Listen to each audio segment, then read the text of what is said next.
Recording in progress. Good afternoon. Welcome to the Thurston County Board of County Commissioners Board Work Session for Wednesday, March 4th, 2026. It's 1:34 p.m. My name is Ty Menser, Chair of the Board. My left Vice Chair, Commissioner Wayne Fournier, Commissioner Carolina Mejia, Commissioner Emily Klaus, Commissioner Grant is online, and we have County Manager Leonard Hernandez, Assistant County Manager Josh Cummings. We are live streaming to our YouTube channel, and written public comment may be received to the board up to 2 hours in advance and distributed to the board. Action may be taken at this meeting. So we have one substantive item and then commissioners' items. And so first up is code compliance, community planning and economic development, and public health and social services. Thanks so much, Chair. I'll just start off with a huge thank you. I know there's staff sitting here in the audience that the public may not be able to see, but this has truly been a team effort from two of our largest departments, CPED and Public Health and Social Services. Both of them touch the very needed and real service of working with our community and community members on keeping properties and our natural resources viable and in appropriate stead. And so Ashley and Jen have done a lot of work with their teams to get to this point. I want to thank Josh for his coaching of the process. I know that this presentation represents hours and hours of collaboration. Also give a special thanks to our prosecuting attorney's office. But we're here because commissioners have flagged over the last several months, starting in 2025, I remember the conversation in earnest about the county's need to take a more active and responsive approach to code compliance in our county. And so what we've done is really looked at the process that the two departments interact with. They already collaborate, but I think this process has brought them closer in collaboration and identifying some items. The setup for this presentation is, I believe there's 13 properties, a baker's dozen worth of properties that we'll be reviewing as really representative of the way in which these departments interact with different types of code compliance issues in our county. These are not the only items that are out there. There are a ton of different items that the staff are working through at any given time. But what we're hoping to do for the board today is to look at how the process flows, where the commissioners would like to see more progress, where maybe the past practice and understandings of staff from prior boards need to be adjusted and changed so that we can take a more active approach.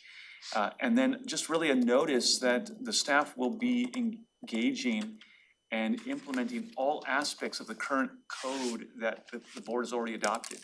There's been in the past some understanding of we won't do this or we shouldn't do that, and really that the board's authority was to approve those codes, and so we're going to start using every tool that's available in the tool chest. And it's also an opportunity for the board members to continue the conversation that we've started today with the docketing process presentation that our CPED director made, and look at, do they want to consider Title 26 as part of the docketing item? And so with that, I'll turn over to our two directors, unless Josh, you have anything you want to say? No, I think that, yes, I do. I think that the county manager hit on all the big points. The direction from your staff is based on the input from the Board of County Commissioners. So one of the high level takeaways you're gonna hear on this is that we have Title 26, but as the county manager said, there's been portions of it that haven't been fully utilized because in the past we've gotten up to a certain place and the board provided less than a 100% direction to continue using those tools. So I'd say as you're keying in on the presentation, think about what the tools that Title 26 has, think about what hasn't been used in the past, and think about as a board, if you'd be willing to provide that very clear direction for our staff to use all those tools in Title 26, short of doing a full review of Title 26, thinking more clearly about how we use all of what we currently have. So just previewing that as you're going through the presentation. And partly because she's in my line of sight, but also because I think it's been a while since we've called her out. I just wanted to give a special notice and welcome back to our Assistant Director of Public Health and Social Services, Jody. He's right there in the second row. There you go. Jody Just to Becker. embarrass you a little bit here. We're glad to have you back, and we know that you are helping with environmental services, and we appreciate the hard work that you and the whole team is doing there. So over to you two. It's great to be back. Missed you. I really do appreciate being able to co-present with Jen. I think we learned a lot about our respective programs through the presentation, and we'll be sharing some opportunities for improvement based on what we've learned. Also, I don't see anyone from the PAO's office here, but we've also been collaborating with the prosecuting attorney's office. It did share the materials with them and invited them to attend, so maybe they'll be able to join us in a little bit. We do plan to cover a lot of ground, so I'm glad we have some time. Up here, you'll see we're gonna go through an overview of our respective teams and focus areas. Some of those 13 of our most challenging cases, process and tools that we use or have available to us to try to resolve those cases. You'll probably be able to tell by the time we get through the cases what the challenges are that we face, but we're gonna make sure that we share them one more time. And then I always like to end my presentations in CPED with the silver linings or improvements that are available to us in our respective departments. You wanna share, Jen? Sounds good. Okay, so teams and focus areas. We have some particular areas that our teams can go ahead and do compliance on, and then of course there's overlap. I like the way Commissioner Mejia put it this morning. She said we're small but mighty, and both of our teams are small but mighty. So CPED oversees compliance related to our building and land use codes, which include our environmental regulations. We are funded by the general fund. We have 3 FTE, and that includes a supervisor and 2 field officers. And then I'll turn it over to Jen to provide an overview of her team. Yep, these are through the 3 separate areas of water quality, septic operations and maintenance, and our solid and hazardous waste. So you'll see that we have a total of 3.5 FTE. This is several staff though who work on other duties in addition to compliance. So we don't have just one person or a full-time FTE that works on compliance alone. But out of that 3.5 total FTE, they each carry approximately 100 cases per FTE. So just to kind of give the scale and the scope for those FTE there. And for each program area, all compliance cases start with a complaint from a community member or potentially an agency, and then it's verified by a staff visit. So that's what these compliance folks do. And I would also say one of the things that we realized as we were coordinating is that we bring different expertise to the compliance cases. Environmental health is obviously better positioned to provide that human services support, whereas CPED has more expertise as it pertains to permitting, building safety, and our environmental regulations. Any questions about our teams? And then we'll see the overlap as we go through the cases. A lot of the cases, as you see on the placemat in front of you, involve both departments. So speaking of the placemat, so we did create this handout, which we thought would help orient the board to where these cases are throughout the county. We're not here to highlight any particular person or property, so we just have the road names there. But we also wanted to make it really clear that the cases we'll be covering, they've been around a long time in some instances, and we've got ones that, you know, it's recurring violations. So we might get through resolution of one case and then there's a new case a year or 2 later. So the size of the circle indicates for these properties how long the county has been working through various compliance cases. So what you'll see as we go through the different cases today is we'll highlight the scope of the case, or the severity of the issues, the range of challenges that we face in trying to get to resolution, whether that be willful non-compliance, the inability to care for a property because the property owner just lacks the resources, or there are other issues at hand, obstacles to gaining access, like are they gated properties? Can we get on them? Are they safe to access for our code compliance officers? And then we also get tripped up a lot on ownership. Who owns it? Is it in a transitional state? Is it somebody out of state? And then we'll also highlight the level of coordination. You'll see some of these properties, we're not the only two trying to bring the property or case into resolution. We've got state agencies and other outside groups trying to help us. And then current status. Share those items. So it is important to remember most of the cases that we have get resolved through some kind of voluntary compliance. So the ones that we are highlighting for you are ones that are the most difficult and have taken the most staff resources to date, or we foresee taking a lot of staff resources to resolve. That's actually a really important point, is that the board isn't gonna see every single case that gets complained about or that the staff is working on. You're only receiving complaints about the worst of the worst. So just know that as that's cycling through, your staff is working through hundreds of cases a year. And that these are some of the ones that you're seeing and that your aides are trying to follow up on. But this is just barely the tip of the iceberg. If I could just put some numbers to that. Please. So currently in environmental health, we have over 355 active cases. We close at least 80% of those every year through voluntary compliance. And as Josh and Ashley have mentioned, really 95% of the cases we have, we get voluntary compliance in. So yes, this, I would say roughly 5% are more difficult cases or require the majority of the time. But just for other numbers, for example, in the 21 to 23 biennium, we had 214 incoming cases and 169 of those closed. In the 23 to 25 biennium, we had 207 incoming cases. We closed 217, so that's some carryover from the previous biennium. So yes, a vast majority we are closing and getting voluntary compliance on. Well done. Yeah. It's a lot of work. I think you're all fairly familiar with this because this is a property that has come before the board. It's an event center, and the piece that is out of compliance is the property owner is holding more events than is allowed under code each year.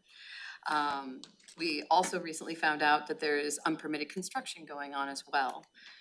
And just to give you sort of the list of compliance tools we have used in this case, we've issued notices of violation, multiple ones. We've issued notices of civil penalties. We've had a signed voluntary compliance agreement. We've processed special use permits and building permits, the latest of which was not approved on appeal. We've placed stop work orders and we've made referrals to the prosecuting attorney's office. So a lot of time and effort has gone into this. But we're looking for new tools. So one of the things that we are waiting on right now is a final assessment for the hearings examiner to actually collect on the civil penalties. It's not enough to just issue a notice. We have to actually pay out of our general fund to have the hearings examiner provide a final assessment of those civil penalties. And that's the way you actually get to collect on them. So it is not a tool that has been used a lot in the past because you have to actually pay out money and then hope that money will come back in.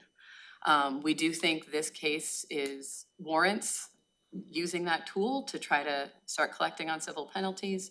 We also are working with the prosecuting attorney's office on other legal recourse that can be taken. Questions? Ashley? Sorry, that process, Chair, is it okay? Yeah, okay. Yeah, sorry. So we have to pay and have it go through the hearings examiner process. But what enforcement action does that really give us to actually collect on that over going to Superior Court? And You can do two, what'll become also clear, I hope, is that none of these processes are linear. So you can be You can be trying to resolve a case through multiple pathways and using multiple tools at the same time. So while we're trying to assess civil penalties for the violations that have already occurred, we can also try to identify some kind of legal recourse to stop violations from continuing. And both of those, we think are important. And in this case, we're trying to use every tool we have in the toolbox to both stop the violation and then also have civil penalties paid for past violations. So I think this is a good opportunity to kind of open this up a little bit and kind of dialogue a little bit about, are there any other, I don't know, I might be putting you on the spot a bit, but are there any other opportunities or thoughts, we don't have to necessarily name them now, that the board could consider so that the county's in a stronger position? Because I know that in this situation, a number of commissioners have heard from members of the public who are frustrated that the hearings examiner made a decision, the board upheld that decision, and now in 2026, the count for events starts over again, and so they're gonna have to wait us to a certain point until the violations, and we've had some detailed conversations with the prosecuting attorney's office civil division about this, but it's a little bit of a catch-22 there. Yeah, I think that, I think our processes are catching up with our legal coordination. And I think our legal coordination is understanding that reset, we need to be prepared so that we don't get stuck again when the number of events hits the ceiling that's allowed. We need to be able to act more quickly than we have in the past. And I think, I'll leave it to Ashley, but I think that's the conversations that she's been having with our legal representation on this case in particular. Yeah, and even looking for other ways that we might be able to achieve compliance before we hit that cap, since there are ongoing violations now with unpermitted structures. So that becomes another avenue that we can pursue. One, in terms of resources, this is where coordination with our fellow departments and elected offices are important. You know, it is really hard with an event center when you only have 3 staff members to be sending them out every weekend collecting the evidence that you need to have a legally defensible case before the courts. And so we've also been talking about like how might we work with the sheriff's office, who already has, you know, potentially patrol cars going by, and might be able to collect some of the evidence that would help once it gets to the courts. So lots of good conversations happening. We're really using this as a test case for, you know, any event centers that we might have operating in the county outside of the permitted number. Commissioner Grant?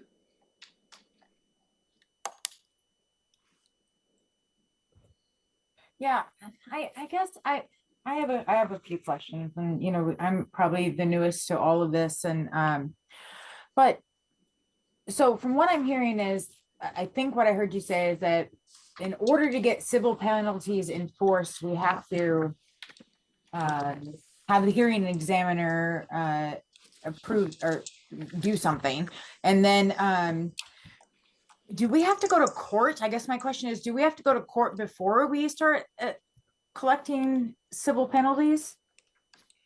Is that, Nope. no, okay, The hearings examiner, now, we can go to the hearings examiner for the collection of civil penalties. They have the authority to issue the final assessment. And Commissioner Grant, that's kind of what Ashley just said, is that we don't have to do them one after another. We can do multiple avenues at the same time. But in terms of process, we need the hearings examiner to allow us to collect on those penalties. And then secondly, another avenue that can be pursued concurrently is the court cases as well. The court is Okay. need to go on the property, clean it up, or actually just take it over because it's not being addressed. Like, then we need a court order. You really go to the courts when you want a court order, and in the case of an And that's event, about getting access to the land, not just If we getting a payment of money. becomes, yeah. So can you tell me about the 30-day penalty cap? so we do have a cap, and in even serial penalties, they don't go up. So even if we were able to collect on those original penalties, if the violation continued, it's like one of the ideas that we'll be sharing is having them double every time. So it's not just a matter of like, oh, if this is a cost of doing business is I pay this penalty each year. In the case of an event center, like how do we try to incentivize compliance? And one of the things that the board just took action on actually this last year is in the fee schedule, if you're coming in for a permit after the fact, it's double. It's not, like, there is also an incentive there to get the permit in the first place rather than wait for it to come out of a compliance case. So we have a 30-day cap on the civil penalties, so then it creates the scenario where it's just a business expense to incur the penalty, and then you can keep doing what you want, and that in my experience, that's not how you do code compliance. You have these penalties when you have serial violators or these egregious situations, and then the civil penalties get jacked up so high that we then get the opportunity to like lien on the property or take it through some type of abatement process, am I using the right words? And then do our own abatement and then recover the cost by then selling it, right? Yeah, there are different mechanisms. So you can do liens, you can do tax levies, but we currently have no leverage to be able to do that because we have a 30-day cap on penalties. we have some, I don't wanna say we don't have any leverage. We have Very little some leverage. And I think each one of these cases is unique. So like the cost of doing business might apply to a business that's operating. That's not necessarily gonna apply to some of these other cases here where, you really have a human services component or you've got this inability to care for property where that is not gonna be the pathway you probably choose for compliance. So, and I understand why, this case is a big issue. And I know that a lot of times it's, the investigation is kind of motivated by neighbors and, concerned citizens. I get frustrated when, maybe I don't wanna use this one as an example, but when there's somebody that's, in the process and has some type of permit and it, and then we're, I understand holding them accountable, but I just always compare, it's the unlicensed event centers that frustrate me, and I keep coming back to that TADS outside of Tenino, and it's one of the most egregious situations that I've seen where, the person is flaunting their unlicensed bar and casino and multiple other things on Como 5, telling, the liquor control board that they won't stop doing what they're doing, and they're holding events where they've got, nationally known bands coming on, and, it's those, the complex situation where, they don't even care. And I don't feel like we have the teeth in Title 26 to address the. You're talking willful noncompliance. Yes. Yeah, and we'd have to look at, what we have learned in working with legal counsel is that teeth require a lot of time and resources to go through court processes. So, the courts really favor the rights of the property owner. And so we really can't take any action without a strong record of evidence, multiple court orders.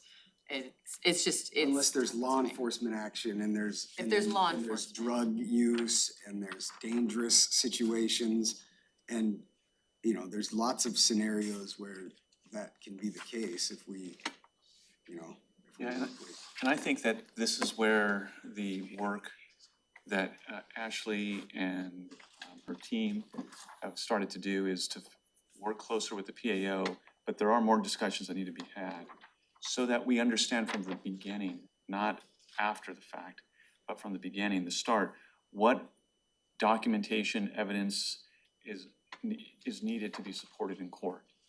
And then that really becomes a shift in what our staff and even the public are working together to gather.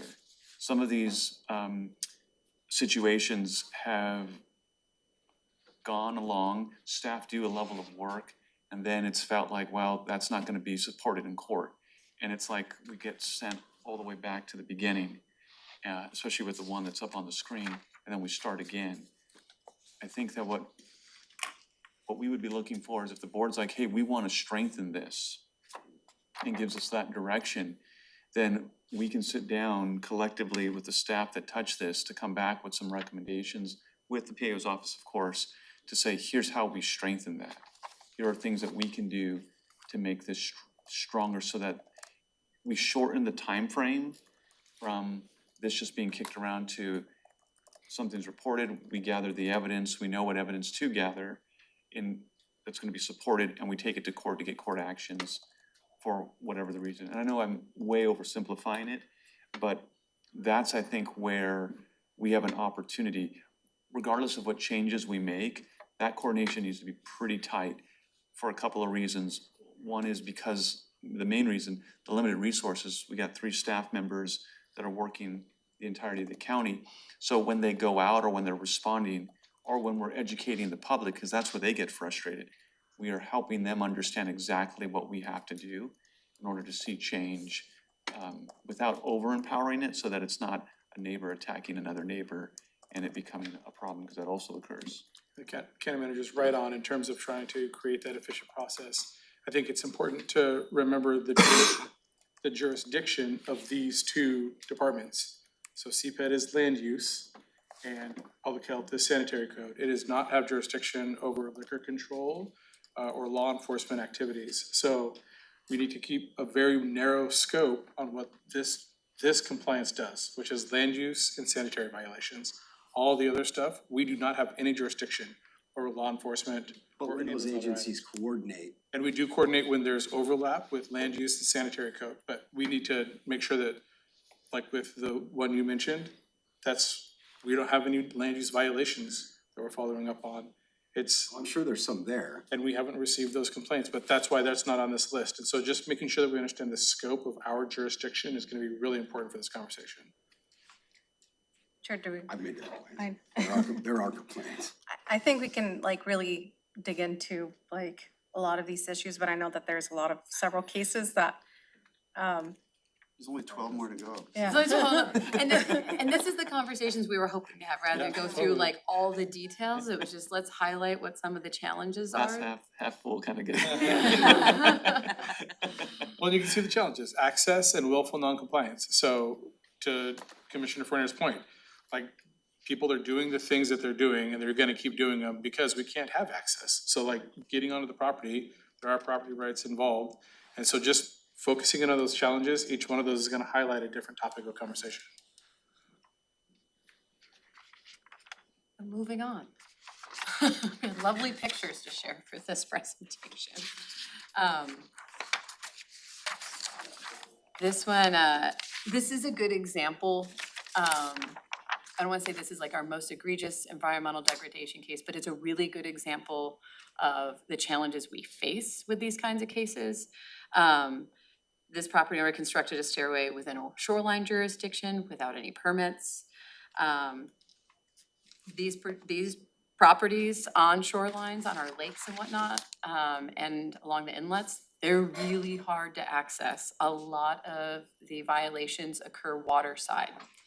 And we don't necessarily have access to boats. We do have some property owners, actually lake management districts, that have offered to take our compliance team out. We're also looking into using a drone just to be able to see the violations that are brought to our attention. Sheriff's getting some new boats. I know, you heard that. They might be able to help us there too. Or maybe we'll put in a budget request for a jet ski or something, we'll tow it around. So this particular violation, you can see like it's gotten worse. Like it not only is the shoreline, but there have been some landslides and we have not been able to get this particular stairway permitted. So access is definitely an issue, both because it's waterside and on the front, there's a gate and a fence. And we just have willful non-compliance, another example of like, they're aware of the issue and have not come in for a permit. So this might be another good one for us to go ahead and send to our hearings examiner to assess those, get a final assessment of the civil penalties, so we can at least start collecting on them, and then work with the prosecuting attorney's office to figure out a legal recourse. And this is a good example of why people should get a permit. Yeah. Like, when you come in and get a review, there could have been, the government could have provided information on steep slopes, potential landslide, areas. I mean, imagine if those people's kids were on those stairs when it slid down, that would have been a problem. So there is a reason why these things exist, and permits make a difference because that could have been reviewed. And now we're after the fact. Oh, yep, sorry. Commissioner Grant? Yeah, so I was just gonna ask, when we say legal recourse, I mean, I guess this is where it gets confusing for me, because don't we have the ability to put a lien on their property? Isn't that the legal recourse for all of the results of this? And that's my question, because I guess, do we have automatic escalation rules that just go through that, or we don't have that set up?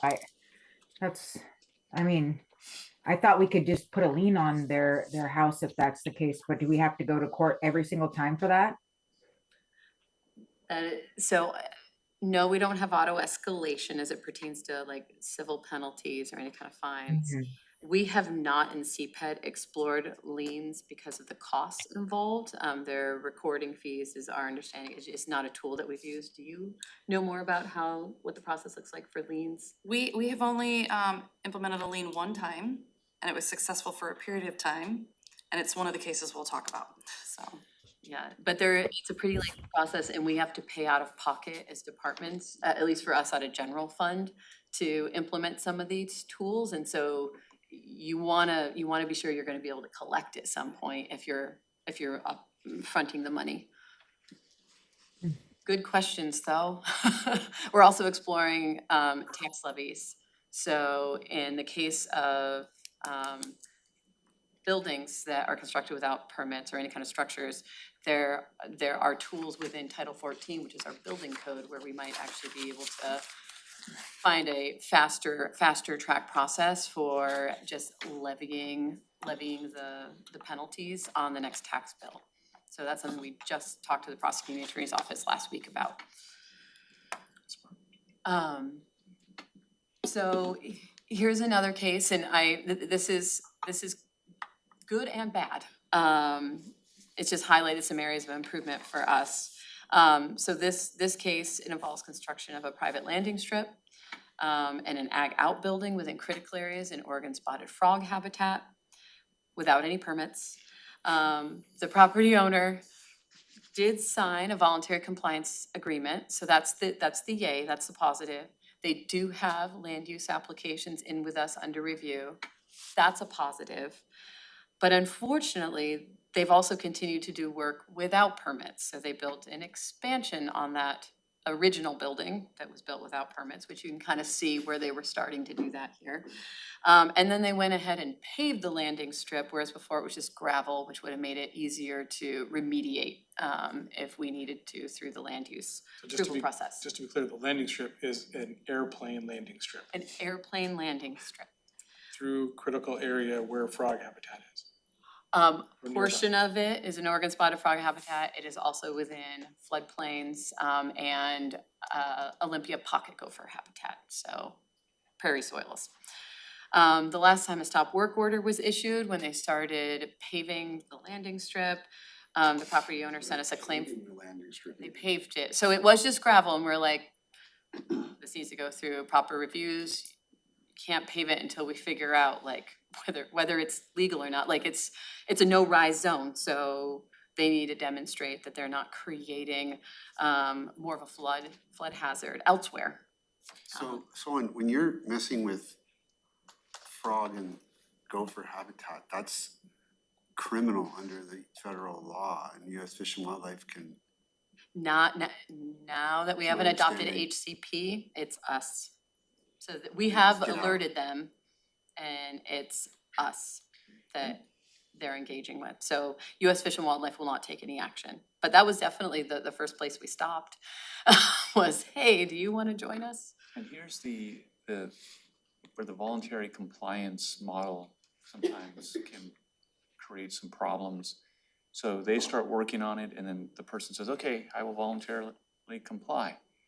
And so then we stop enforcement. Mhm.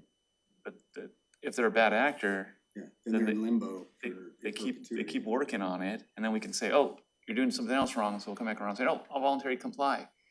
So at the end, and that is by design. That's not an accident. That's not like staff mismanaging or not being able to handle. That's by design, and that design is what creates on these high-level situations a perpetuation. I don't think it's on the screen, but before you have this chart. What's the most troubling aspect about this map and chart is that these sizes represent the years that these problems have been going on. And so the bigger the circle around the number, the longer they've been perpetuated. And that's where it's demoralizing for staff to have to be in this situation where they're in this start and stop. It's a cat and mouse game. That is something that I think if the board is willing and wants to look at Title 26, we should design and architect a way out of that so that folks don't get to just continue to go around and around without really any consequence. Yeah, so I was saying, we got a claim for damages the last time we put a stop work order in the ground, just a little stake. And so that's the level of like conflict that we're facing, even under a voluntary compliance agreement. What do you mean by that? They tried to sue us? They tried to sue us because they said that that little wooden stakes cut off an electrical line to their gate, their access gate, which there's no way it could have, but anyway. So the It wasn't context, successful, I don't but- wanna gloss over. So staff go out there to put a notice. Yes, And- that one. Yep, and by doing so, then the response is this property owner sues the county or attempts to sue the county to claim for damages. So. We get to, at some point, say they're not acting in good faith, there's no more voluntary compliance, we're escalating to something different. Cause I mean, getting strung along like that is nonsense. Let's talk about that, cause that's at the heart of what the commissioners want to, That's right. policy level. Yeah, so this case in particular, and we've got others, has prompted us, we have started drafting an administrative procedures manual. So it's not really substantive changes to what's in Title 26, it's being really clear about when a voluntary compliance agreement should be made available to folks and when it shouldn't, or when it should be revoked, and how long are they good for? So that they just don't keep getting extended. And people are just like, oh, I'm having a hard time getting permits. Well, we're meeting our permit review timelines. That isn't an issue. If you're not getting your permits, it's because you're not submitting complete applications. So we've already started drafting that. We're gonna work with the prosecuting attorney's office, just like we did with our critical areas ordinance administrative procedures manual. They do carry weight in court, so it's important to make sure that we get full legal review of those. But we do have authority under the code to have departmental administrative procedures to implement the code. And just so we're clear, this is the time for real talk, actually. You don't need to gloss over unintentionally some of these complex issues. So feel free to, like, the commissioners need to hear these difficult things. Yeah. So we'll keep prompting, but this is your guys' area. Yeah, so the context of this is commissioners, and it happened this morning, they're interested in looking at Title 26 and wanting to know what needs to be changed. So if we're looking at a process where bad actors are able to continue, it's not as if they put something out there and we're like, oh, we didn't know this could happen, we're gonna fix it, and you saw progress. We're not looking to breathe down their throat here. But what happened is they cleared it, gravelled it, then they paved it. Then you put a sign, then they're wanting to sue. So the real answer is, what do we need to do to help staff be equipped to respond quicker so that we can bring these to resolution faster? Commissioner Grant? Yeah, I mean, I just want to say, you know, I think we absolutely must move forward with putting Title 26 on the docket. And, that, you know, this has probably been one of the biggest things that have come to me. Several of these are in my area. One of them's not, but you know, is still seems like they come to us. I feel like, well, here's what I'll say is that I was a part of I think it was probably the rural caucus or something, and you know, Kitsap County was having the same similar problems like this and with derelict vessels, and their commissioners went in, changed the code, and you know, they went from having all of these long time issues and sinking boats to now being collecting, you know, things. So it's like we have the opportunity to actually affect change in this area. You know, I think we need auto escalation rules where it goes from 60 days to 120 days to a year, and a lien, you know, after 180 days. I think we need to really put something in here where our staff is very clear on what they can and can't do. We're just wasting staff time and effort. And so I just want to make it clear that I'm really interested in getting this fixed. Commissioner Mejia? Thank you. I'm in complete agreement with Commissioner Grant. I think that we have very limited staff, and the amount of cases and the fact that some of these cases have lasted as long as they have, and our staff are still like running around trying, like, it gets to a point where I think laying out a process that is actually going to be fairly straightforward, not only for staff, but for people who are in code compliance, or for neighbors as well who are calling in, and I just don't, you know, I'm seeing some of these and seeing the 20+ years, like that's. There's a open to receive a Title 26 update, I will say, is the other thing that like I've been learning. This is new to me. I've been a planner for a long time, not someone who's overseen compliance. Is it takes resources. So like Pierce County and Kitsap County, I know they set aside a significant amount of resources for abatement when they decided to ratchet things up. And I was just in a meeting with Pierce County's direct planning director last November, and they don't know where additional resources are gonna come from. Similar to what Thurston County did, there was this one infusion of money into an abatement fund. When that runs out, we're not collecting enough in civil penalties. Although if we made some of these changes, maybe we could collect more. But that all relies on, you know, liens being successful, people actually paying. And so it'll have to be a combination to really see cleanup out on the landscape, clear codes and resources, and thinking strategic about how we restore the resources we're spending to clean up. That won't apply to this one, but will apply to a lot of the other ones that we're gonna go through. But without the clear and reasonable codes, the limited staff we have aren't able to even have limited effect, right? I mean, so cleaning up the codes would be the first step. I'd say cleaning up the procedures. Okay. Like you know, we can do liens, but CPED hasn't done any liens to come up with a clear and quick way to get a lien established on the property. That's us working with the prosecuting attorney's office. That's a procedure. It's not a code change. And that's what we are doing with like getting the final assessments. We send out notice of civil penalties every day. We're really good at that. And then we're like, well, we're not collecting anyone. Well, what does that take? Oh, we gotta send them to the hearings examiner. We gotta write a staff report. We gotta pay hearings examiner fees. Well, let's start doing that, and then we'll start collecting civil penalties. But that's all procedural. It's always been in the code that we could do that. It was just putting the process in place to do that. We've got tax levies in the code. We've never used those. We have civil infractions. We can go out and write tickets. We've never used it in CPED. I don't necessarily want to speak for environmental health on all of these, but that's just, you know, the tools that we haven't used that already live in that code, which is why we were focusing more on the procedures for this year. But I mean, if we want to docket it, what I would say is let's get some processes in place and figure out where the gaps are, where the code is not supporting us going out and being effective, And then since it's on the docket, we could package that and bring it to you. Some of the reason why, in discussion with Josh and Ashley about why we haven't put some of that in place, has been past boards. So staff have brought some things forward historically, not recently, but historically.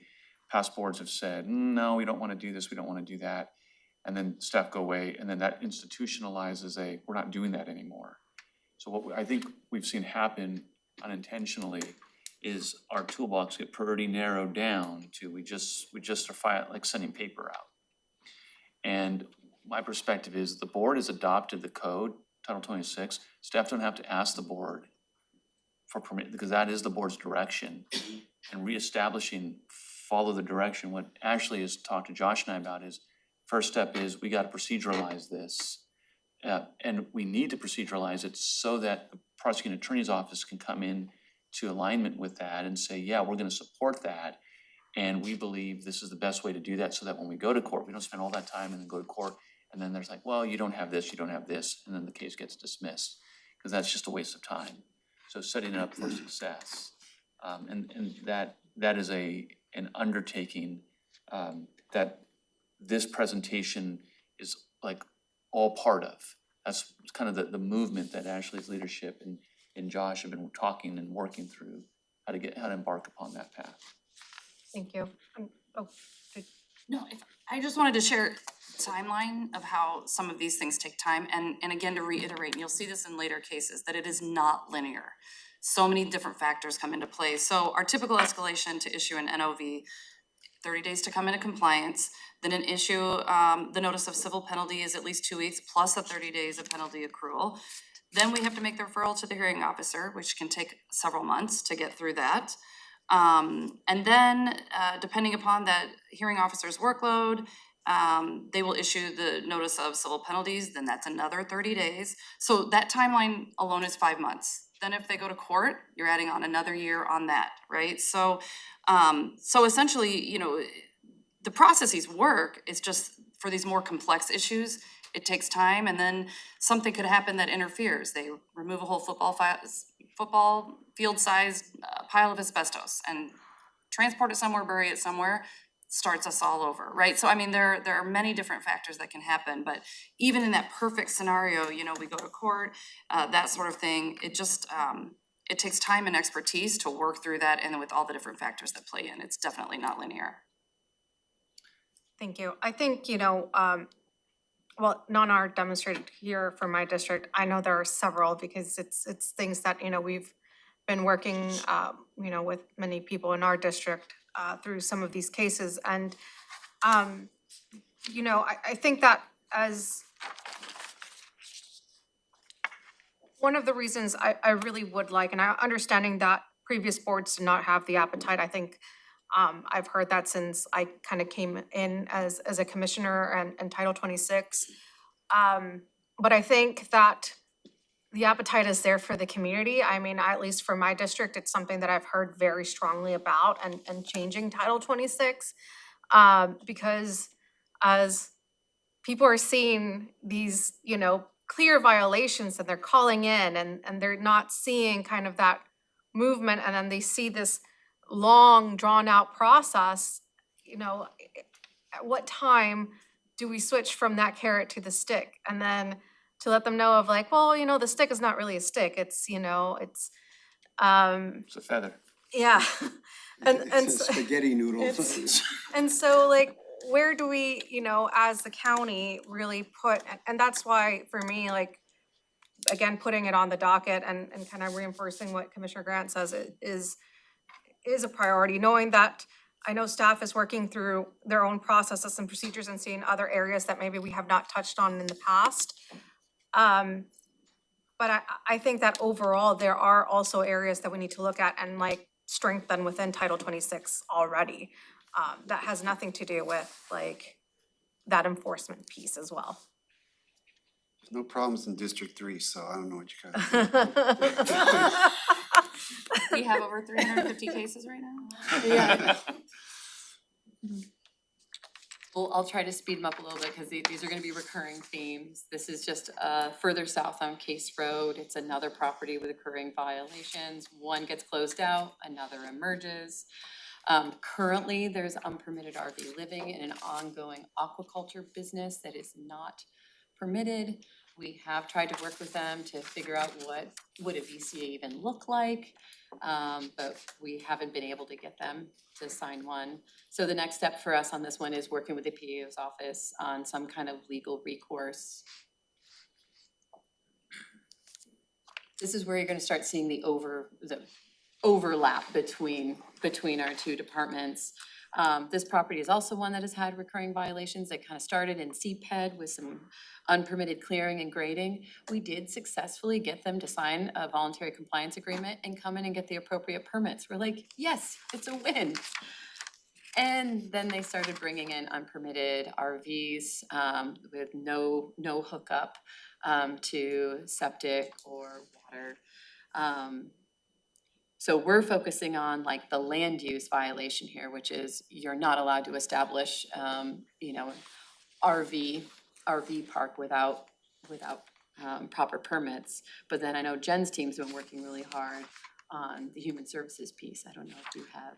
On this one, so they got a chemical toilet and they got a dumpster, so the environmental health concerns are really taken care of per se with the people, but there's people still there. And so this is something we need to revisit because then there's ownership changes that happen through these long durations. And so then we, have to start over with those new owners and try to circumvent that. But they have made some progress in the fact that they got a chemical toilet and they got a dumpster. And so this is that nonlinear piece.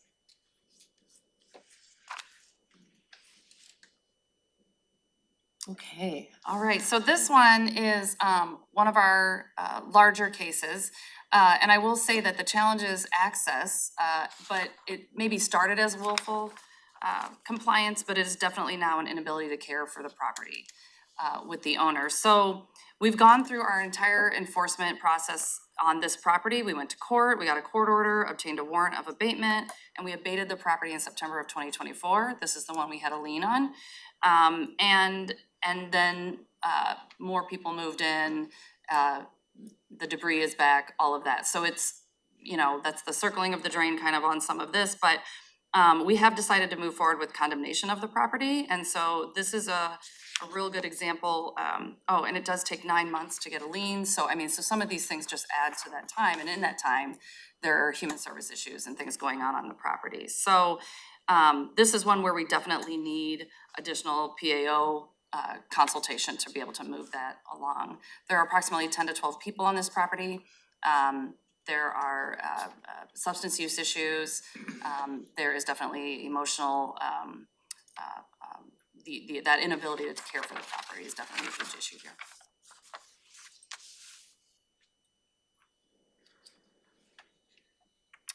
And this one, the flat out issue is that the property owner is incarcerated. So there is nobody to be there right now to take care of that property. So we've been having discussions with the prosecuting attorney's office about our options. And this is again, another example of needing their assistance to help brainstorm what are some options in a case like this.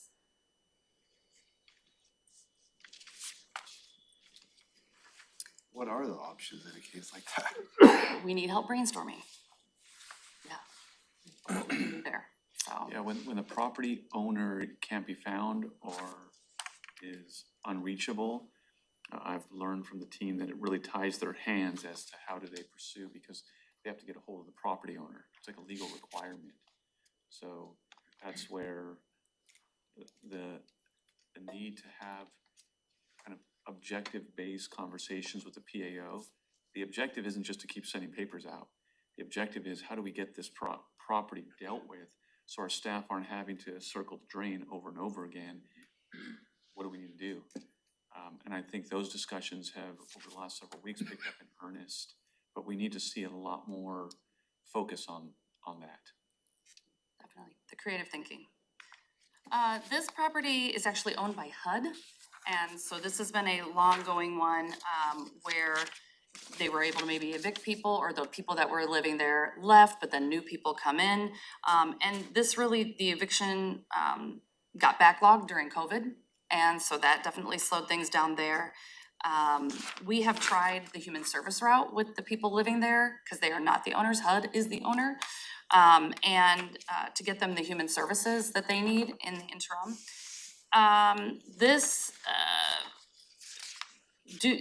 I'll just say HUD is no longer responding.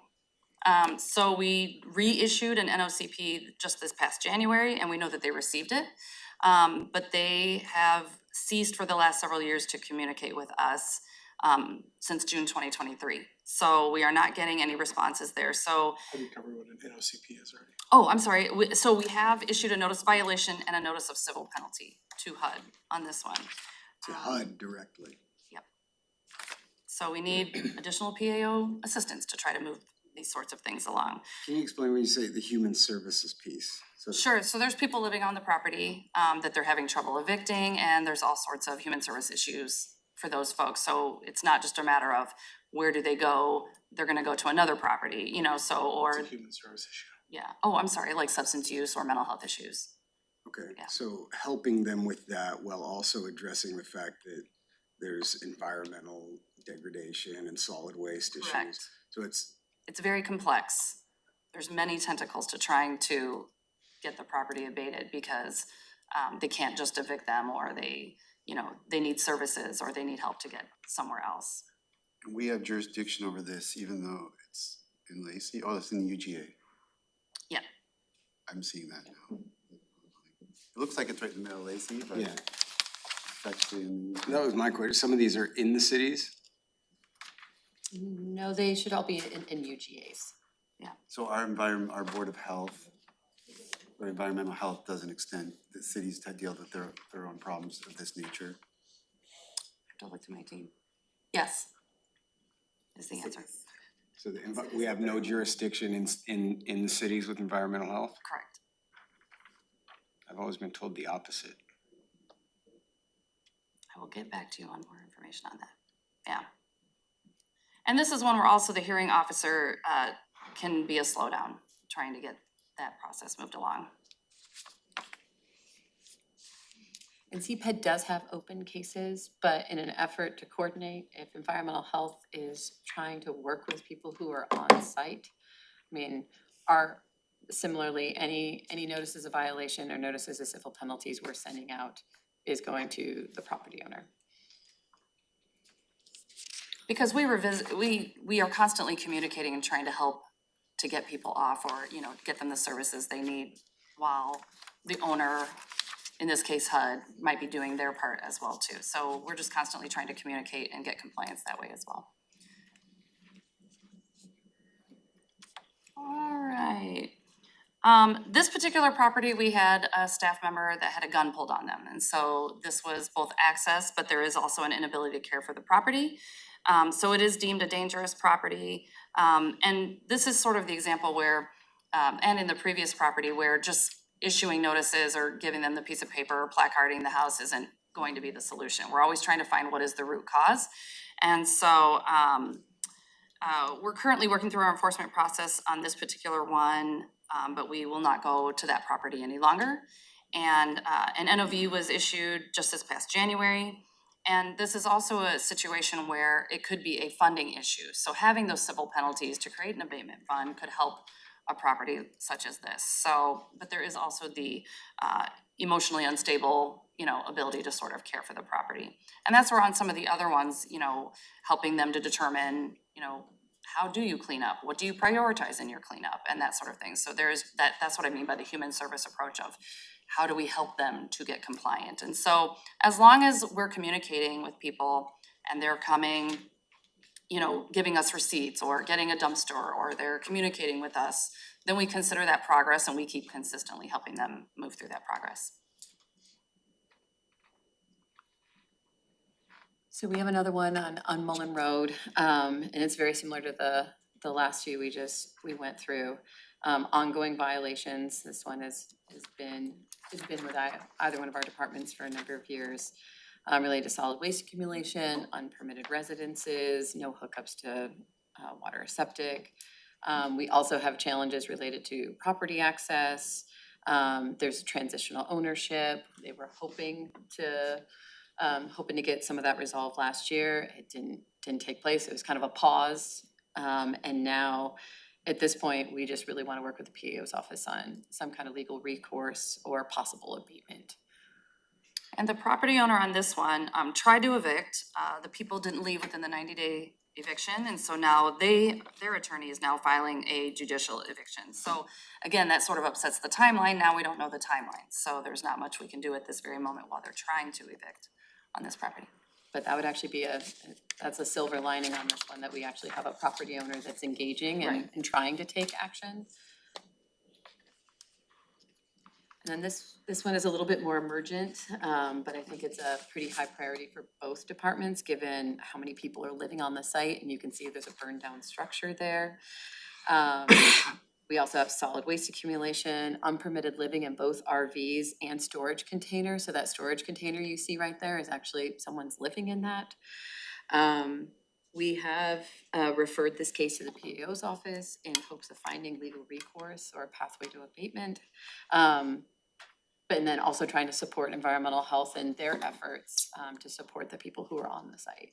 This is one where definitely Ashley and I, when we talked, and just by the way, our teams meet monthly and go over compliance cases with the prosecuting attorney's office in those meetings. So I mean, we're constantly talking about these properties, but especially with Ashley and I talking of this, the owners of this property definitely have the emotional inability to understand when notices come. And so this is one where it was like, oh, we need a much stronger connection because we're out there, there's children that live at this property. Yes, that structure fire happened in April of 2025. And so even helping them to prioritize, how do you take down that building that's now a hazard and to get rid of it? It's definitely a fund issue. If they had the money to get dumpsters, they would probably be more compliant in cleaning up this property. And then we go out every other month. So this is that, again, that human service piece of, we discovered that if we went out every month, that was too much and they shut down.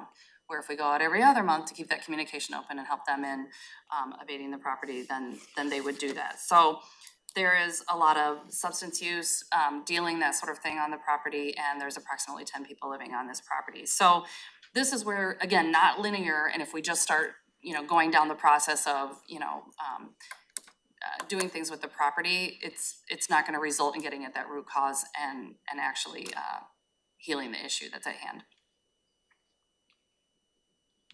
And then we're gonna end with one you're probably also familiar with, just given all the news articles that were published last year about Department of Ecology fines and environmental health orders. Yeah, this particular property owner, obviously an extensive history with environmental health, solid and hazardous waste dating back to 2011, spanning 4 different properties. And the property owner is willfully non-compliant and has been throughout our enforcement process several times. We've issued multiple notices of violation and notices of civil penalties. The owner has been ordered by the hearing officer and the court to correct the violations on the Lawrence Lake properties. And this is the one where there was a pumpkin farm in the fall and asbestos that was uncovered, very dangerous situation, because even one fiber of asbestos can cause lifetime damage. And so a very big public health concern, and then it disappeared. So we have no way of knowing where it was taken, where it was transported, where it was buried. We had to do a lot of investigative work.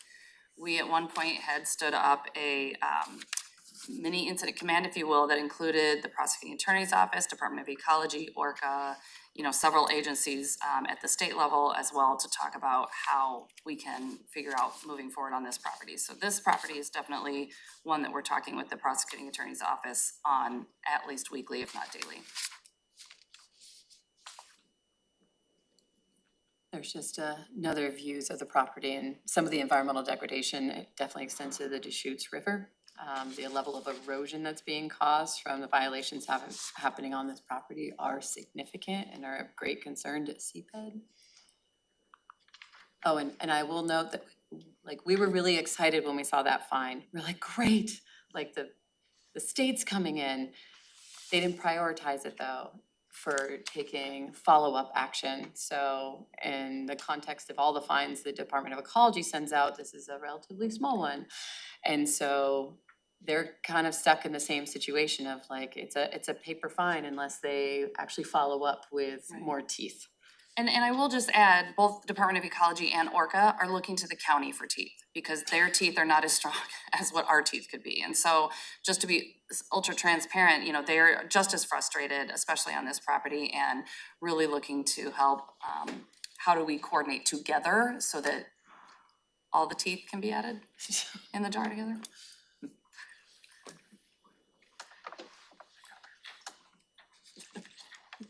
Okay,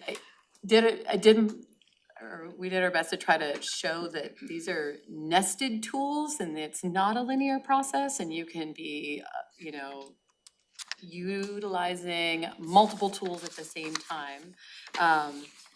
So what's up here is a compilation of both tools and both of our toolboxes. There are different ones, some different ones, available to environmental health, and to CPED.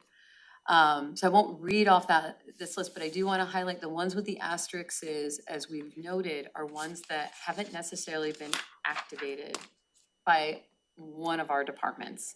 I know that we are looking into, some of these and trying to figure out how to institutionalize some of the tools up here, but we definitely have a lot of room to grow in terms of activation of tools.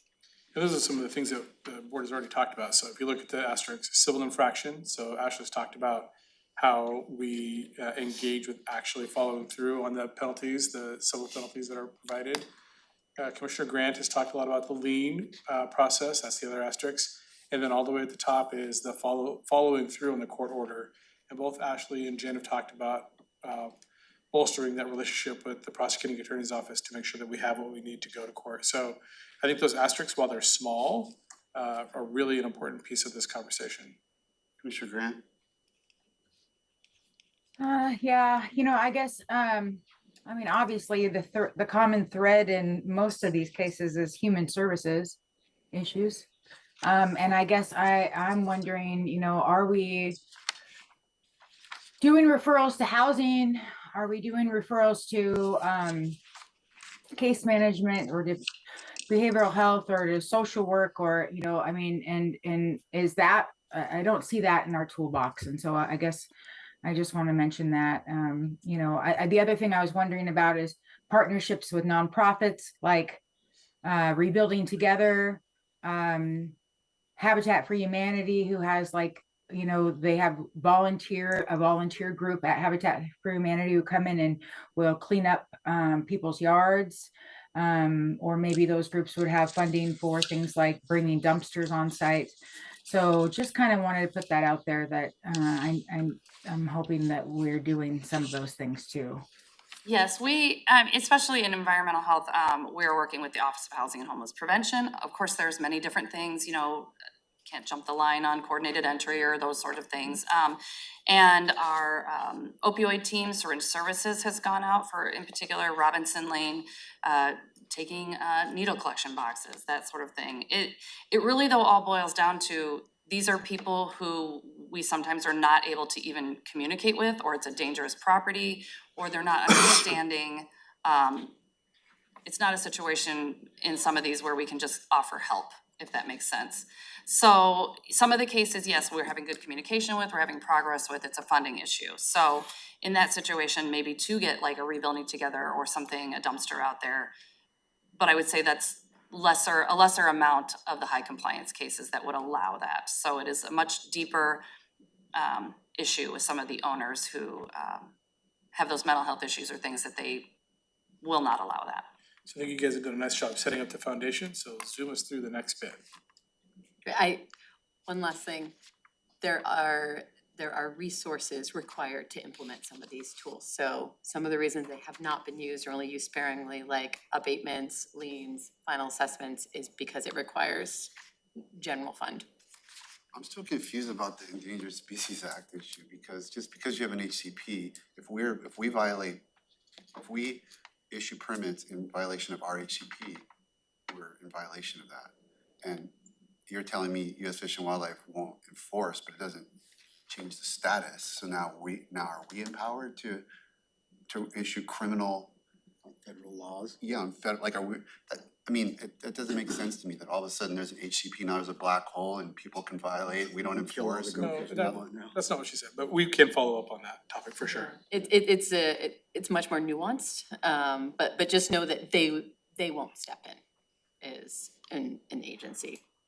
And that's happened on a few of the cases that They we've had. need us to do the building blocks under our permitting process. And then once we show that, then we can engage them in partnership. But that's what Ashley is highlighting, is that we have worked to try and build those building blocks with this property owner.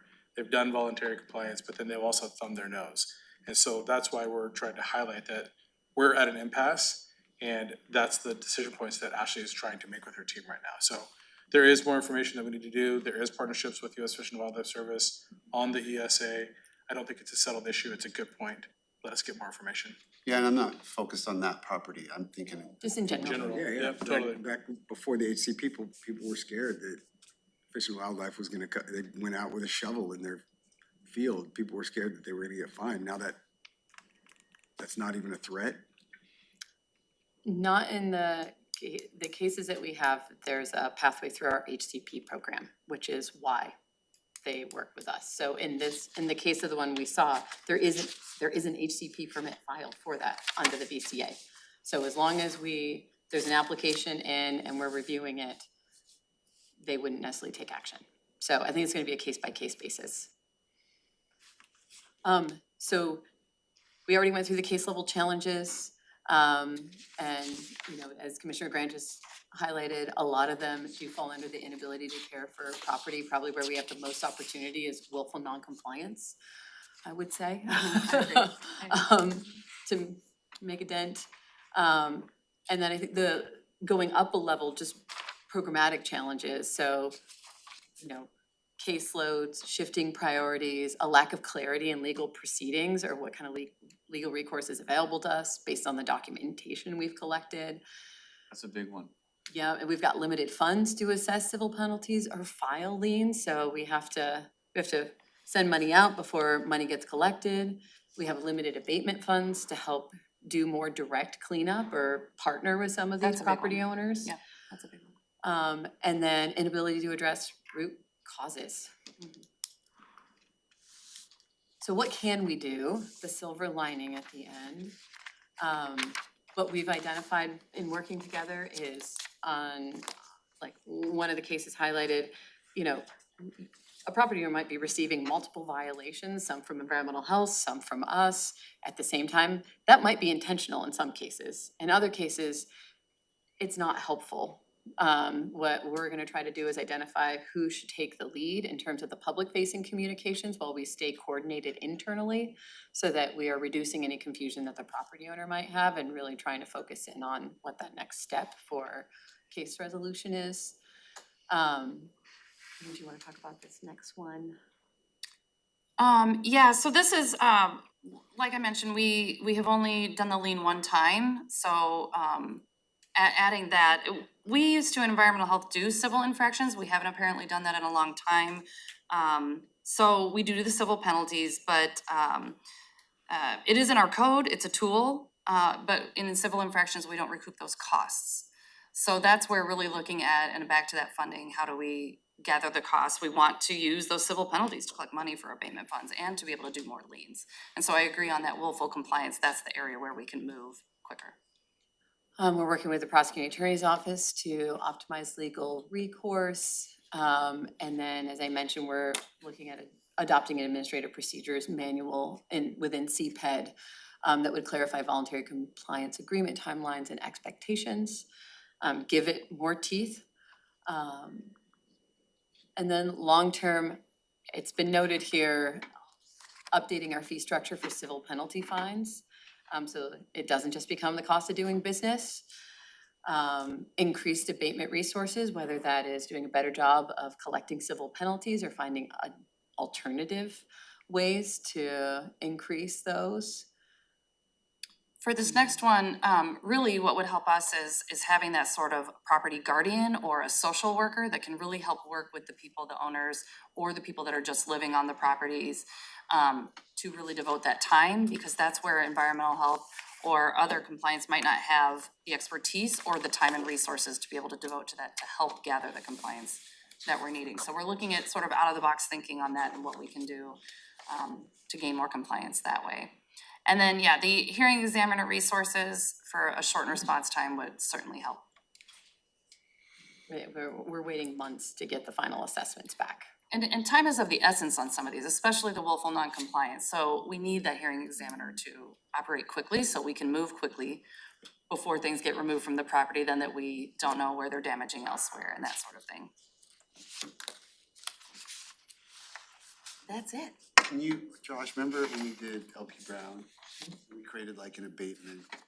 Was that like a one-time fund, or is that money used and gone, or did we build that into the budget somehow? It's built into the budget, but with that one in particular, what the board directed was have a partner when you're gonna do an abatement and a lien, because you didn't want to get back into the Kaiser Road situation where you abated and then it got messy again and you abated.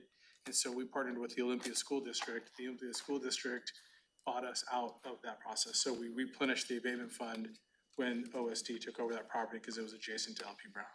So I'm just, but like in terms of when it says increased abatement resources, there's some, but you need more, or we There's don't some have that, any? there's some, but they could use more. The other one is like the Single Tree Estates in the Bald Hills area.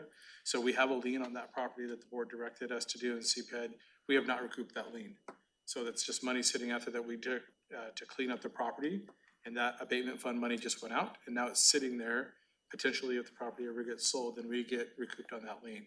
But that's money that comes from the general fund. And so when the staff is talking about resources, that's where those resources come from. So I think what, if be good to get board direction for us to look at our current process and then to come back at our second session where we could talk about the process itself, Title 26, and things that we can do, understanding that some of it's gonna be procedures and some of it may be changes to the code. In that, we can also look at how do we create, there may be a one-time investment the board makes, but with different civil penalty fines, et cetera, we could see a replenishing of that if it's done right. And that was the conversation that was created, is if we could start to do those civil penalties, it could increase, but that's the gap that these folks are identifying, is we need to have those teeth. Anything else from the board on this topic? I'd like to have the conversation, so I'm open to it. Commissioner Mejia? So, Ashley, at this point, what do you need in order for us to add this to the docket? Just for direction that you'd like this to be considered for the docket conversation, we'll make a project sheet, make sure it's on the website so the public can provide feedback. So moved. Well, second. Motion and second to provide direction to add this item to our public docket comment period. Yep. Discussion on the motion.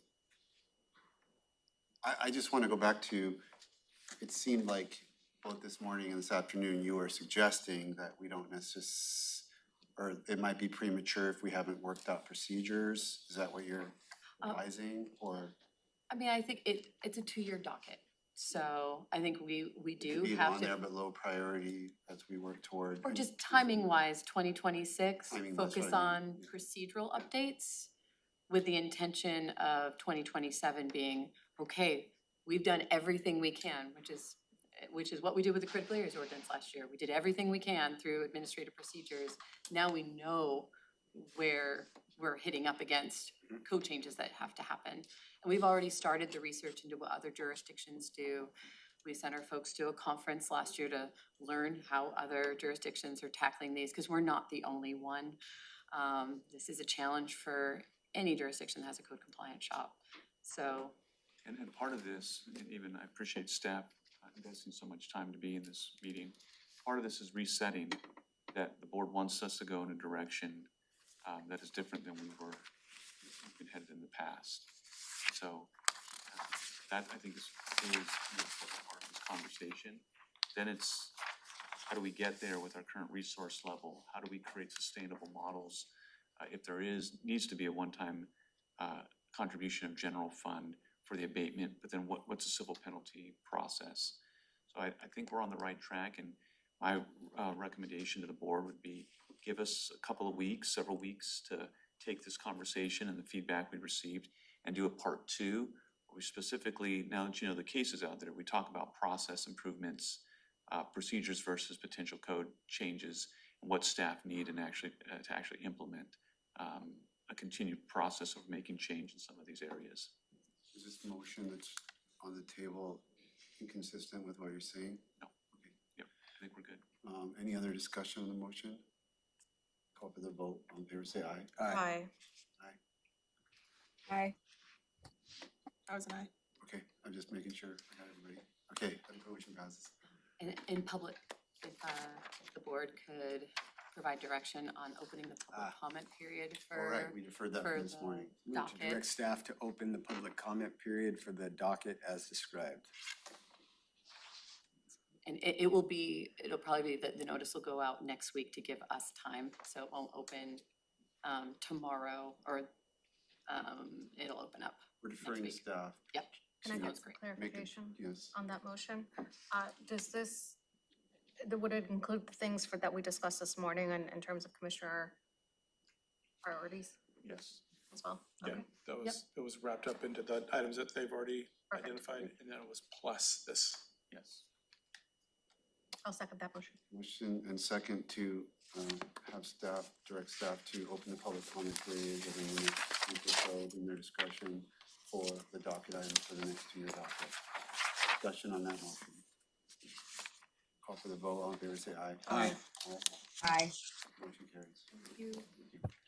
Thank you, everybody, all the staff for the hard work, appreciate it. Thank you, guys. Good job. All right, so we have commissioner items and Amy, you're pointing to the clerk, so I'll.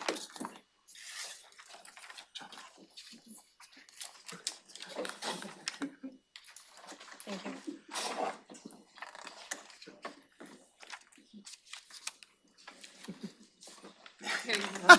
Thank you. Oh, okay, this is mine. Okay, so I guess I will address this. An email went out to the board, so I assume you understand what this is. I was drafting this, the county manager asked me if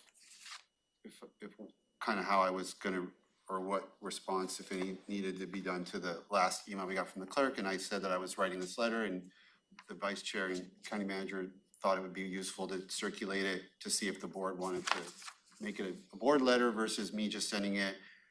My motivation was I'm getting a lot of constituent input, and I'm writing individual, and I just want something that kind of lays out what I think the situation is and that I can basically send to constituents.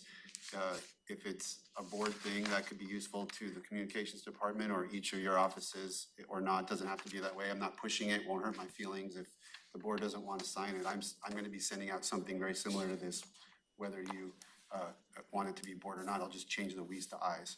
But Commissioner Grant gave me some input, which I added. The last paragraph was her suggestion. I also got a few typos, or not, one typo and one suggestion from Susan, so that this new draft reflects my first draft that you've seen with a couple of dinky changes and a last paragraph from Commissioner Grant. And then I eliminated, it was a little bit of redundant, so I took out a couple of sentences that were redundant since I added what Commissioner Grant suggested. So this is the proposal for consideration, and you can do it or not. Anybody have any? Yeah, I'd like to see it adopted as a board position. That way we've got one unified message going out from all of us. I really appreciated the talking points that were sent out. I thought they were very telling and helped kind of inform me better. I don't know if we want to include some version of the talking point graphs or anything like that, The clerk is aware of the graph, the talking points, because she brought it up to Commissioner Mejia and I when we met with her. She was talking about, back in the budget season, she said, there was a survey of all the clerk's offices, and we're in the middle of the pack, she said. That's looking at all. Okay. Susan's focused on the biggest counties, and if you look at the biggest counties, we're actually at the top.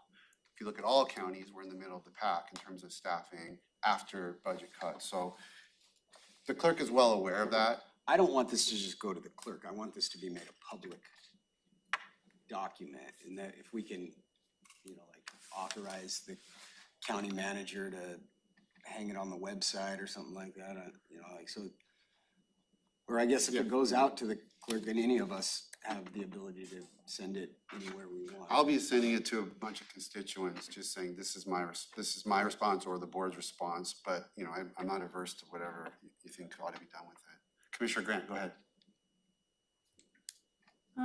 Yeah, so, this is difficult. So I had my input, I did put my input in. Ty, I think that I am feeling like something like this does need to go out, but even more so at this point in time, I'm feeling like we absolutely need to try to come up with like a collaborative meeting with the clerk, the Superior Court judges, and us. Because we've got to do something, and I think that just sending letters back and forth at this point is not going to help anything. But we've got to bring everyone to the table to talk about, what are we going to do? Because essentially, public services are not happening, and the people of our county are not getting them. And and we've got to figure out some sort of kind of collaborative solution. That's where I'm at. This clearly states that it's not necessarily an underfunded situation, right? So then, it's not, it seems like there's a different issue at hand. Your paragraph, Commissioner Grant, I thought pushed in that direction, which is why I was supportive of it. And Commissioner Klaus and I were speaking earlier, but the point of this is, I'm all for, what you guys are talking about in terms of a conversation or in terms of, this letter was not about a solution. It was about me being able to tell constituents what's going on when they're hearing one set of facts that I don't think are accurate. So it was really just, for me, it was just a stop with the communications that are not accurate. It's really setting the table for us to have a conversation about solutions. But I can't, when I'm getting inundated with, go tell the commissioners that they did this and, what's going on, I don't think is appropriate from my perspective. And until that stops, I don't think that we can get to a better place for a solutions-oriented discussion. And I just need something to show people where I stand on this, because I'm getting a lot of input about it from different quarters. Commissioner Mejia. Thank you. I appreciate you writing a letter. I've reviewed it, and then I've just reviewed the additional changes you've made. I am in support of it. I believe that community services cannot be politicized, or, especially when the budget situation is where it is. It's not looking like it's going to be any better.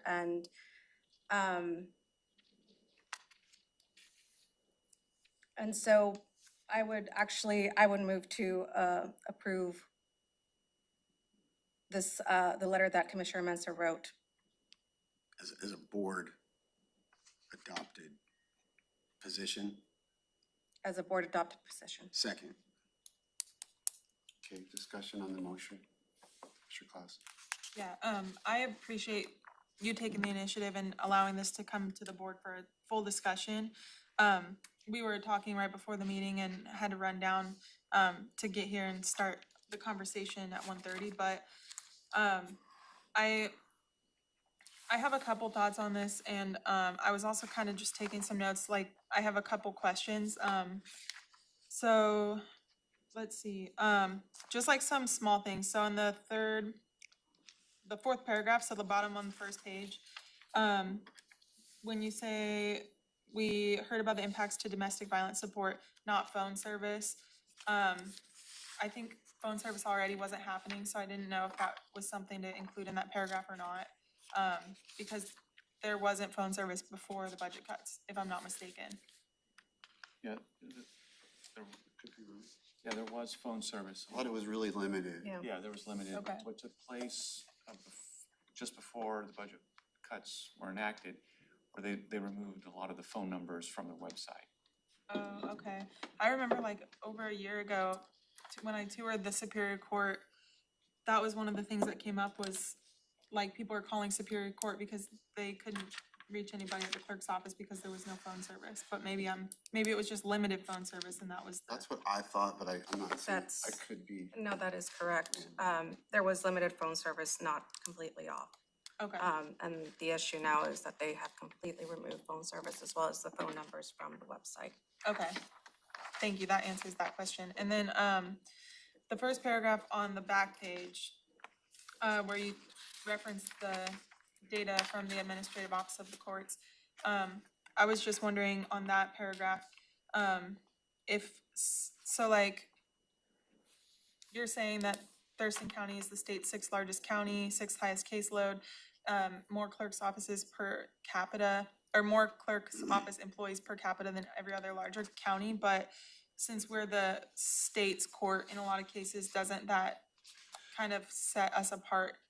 No, that's why I said six, I mean, that's in the talking points and that is addressed. Okay. And that's why the sixth highest caseload is important because Okay. I wouldn't have just said sixth largest county because we might have a disproportionately higher caseload because we're the state court. Okay, But, I mean, there's a little more detail in the communication piece that we got, but okay, I think saying the sixth highest caseload addresses that okay, issue. okay. Yeah, I don't have the talking points in front of me. I just have the letter from the clerk and then yours. Thank you. Okay. Was this attached to the same email? I just wanna make sure I can find it. That was the email sent by county manager or Susan a It's the week same ago? thread. So Okay. when I sent the original email, we had the attachment, and on top of that, just to help the commissioners keep it in, Okay, I sent on top of that ties attachment. okay. Yeah. Yeah, I Yeah, haven't we seen do, this, it so was this like, is we get helpful. 30 to 50% of the admin cases, which, I mean, it does pump us up a little, but it still keeps us, within the hierarchy of the top caseloads in population, so. Okay, well, maybe I would feel different after I read this. I hadn't seen this, so this is, who passed me this? Wait, I do. Thank you, I Yeah. appreciate it. Can I keep this copy or do you want Yeah, that? no. I got Yeah, it. some of what I did was tracked from there, you'll see. Okay, that's good to know, thank you. And again, like I say, Commissioner McGee and I heard directly from the clerk that she was aware of this and she was just referring to all counties and, it was one of the points when we had a good, as I was describing to you, Yeah. we had a good conversation with the clerk during budget. She was really forthright about a lot of things and she was like, we are in the middle of the pack statewide in terms of staffing even, Yeah, I mean, but some of the services that we become reliant on with DV and, I mean, we were focused on the DV and facilitator and stuff. And like I say, just the scope of what's happened is just so out of line with the conversations that we had and the representations from the fall. That's where I'm just Yeah. really struggling. yeah. Well, in the past, I know, when offices are cut and they have to cut services because of the budget constraints, this, like a similar dynamic has occurred in the past, even before I got here, where offices will say like, well, we had to cut all of this, like the county commissioners made us do that. Has this been a response in the past? Like, is this something the board has done? Okay, so this is just due to this gravity of this specific situation. It's due to the external communication coming from that office, characterizing things in this way. And I think it's especially unfair when we were not presented with those as potential impacts. So like, in every case, so in any case, it's a little bit unfair to us to say, you made us do that because you reduced our budget. In this case, it's incredibly unfair when we weren't even told that this would be an impact. We asked over and over again, tell us what the impacts are. It's a little more fair to go, we told you, Commissioner, if you cut our budget by this much, there's not gonna be this. And then you went ahead and did it, so, not 100% fair, but kind of fair. But to me, this feels totally unfair to tell us there's gonna be one set of impacts we make decisions based on that representation, we get a totally different set of impacts, and then people are told, commissioners did this.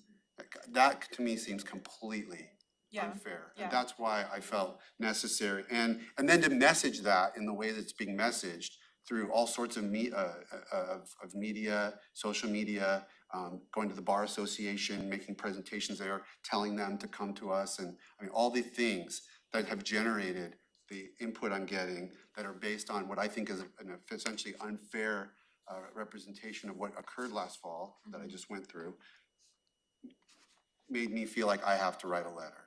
And I'm presenting it to you guys to adopt as a board, or I will send it myself. I think the context also is that the facts are getting a bit miscommunicated in the number of positions that were actually deleted. There's just lack of context being provided, which leads people to a conclusion. The reality is there was only one filled position, and the others were vacant for some time, some up to 2 years. So it just isn't jiving that, you know, we heard today Central Services had to cut 4 positions, 2 were filled, 2 were vacant. It would be like them saying, we're not doing any capital projects anymore. We're not doing, like, just sweeping changes, and it's like, well, wait a minute, that's not how it works.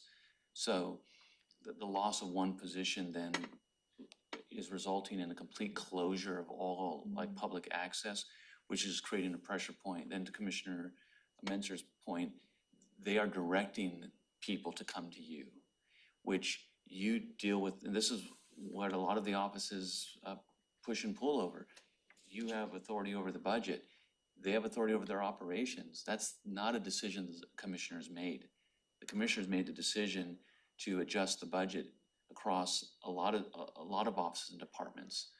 And in that, then it's up to the office to operate within the resources that are given to them. In this example, I will take, I was told that if we did what we were proposing, the DV advocate would go. So I'll take that on the chin. If somebody says, I interviewed on King 5 Media or whatever, and I was like, yeah, I'm told that's what's gonna happen, but we don't have a choice. I understand. But I'm not taking responsibility for all this other stuff that Yeah. I had no idea was even a possibility. So, Commissioner Mejia. Yeah, I think just adding on to what the county manager was saying, like one of the things that we do, and, some other counties don't, like, we're very, kind of open to whatever offices are going to put forward. Like, we don't tell them what to put forward, right? We, basically trust them to know their operations, and tell us exactly the piece. I've seen it in other places where they're a little bit more prescriptive on like the budgetary pieces that their commissioners are gonna cut off, but we've always felt we've had that relationship where we leave it up to the independently elected offices, even, with departments, like, okay, tell us where you can, where you can cut and bring that forward. And so, I'm in complete agreement with Commissioner Menser, and I have a lot of friends in the bar. I know Commissioner Menser does too. And it's been interesting seeing some of the communications that have been forwarded to me from, from them that the clerk's office has sent to them. And it's just basically like, here's a complaint form, like immediately with every communication, it's like the complaint form for the commissioner's office. That's the only service they're getting, is here's your complaint form. And so, like, again, it's, I think in a way, it's weaponizing the services that are being offered to the community. And that's why, when I saw the letter that Commissioner Menser wrote, I was also thinking on what my response was going to be. And so I appreciated that letter that he drafted. For me, the core, the constituents that I've heard from and members of the Bar Association, by and large, they see through this and what's going on, and the kind of the attempts to weaponize these difficult times. And so I think it is important that we have a unified message that speaks the truth and lays out the facts. And I think Commissioner Menser did an excellent job laying that out. So I appreciate it. Commissioner Grant. Yeah, you know, oof. So I guess for me, I think there's a motion on the floor, so I just wanna, you know, say that as far as the motion goes, I feel like I can sign on to this letter, because, you know, I think that, you know, kind of what Commissioner Menser has been saying is right, is that I don't think we really knew the full scope of what was going to happen when the cuts were made, and that there needs to be, we need a solution, like who did what, and you know, and what happened isn't gonna matter. You know, I am willing to, you know, sign on to the letter and move this forward, but I would like to, when we're done passing this motion, I would like us to be able to also agree to get, you know, direct the county manager to put a meeting together with, you know, our Superior Court judges, our clerk, and all of us, so that we can talk about what short-term operational fixes exist right now, so that we make sure that these services are not completely cut to the people of the county. Commissioner Mejia? Yeah, can I ask Commissioner Grant for some clarification on that, right? Because, you know, I think what is gonna come, the short answer to that is going to be like funding, and the reality is that we don't have funding. And so I would want to know kind of like what you see the outcome of this being. I think this conversation's outside the motion, just Okay. to say, I mean, Yeah, I can go after the motion. Discuss that immediately following. Is there any more discussion on the motion, Commissioner Klaus? So I feel hesitant to be able to like sign on to this myself personally, and I don't know what that means as far as if the motion passes and one commissioner says like, I feel super confident putting my name on it yet. I think just with a couple minor adjustments, I would be comfortable. Reading through it, it's mostly facts. Most of this is facts. There are very few subjective words or, you know, statements in this letter, if, you know. So I'm very close, you know, we just received this morning, so, and we've been in 2 really long meetings today, but I am pretty close to feeling like we can. I just wanted to say, I was looking at the elected officials check-in schedule, and the clerk is actually up this month to come and check in with us. I'm wondering if we want to think on like our approach with this, because while I agree with most of the content in the letter, I'm just thinking like because we're talking about solutions-oriented language and a solutions-oriented approach, and if we were to take this step,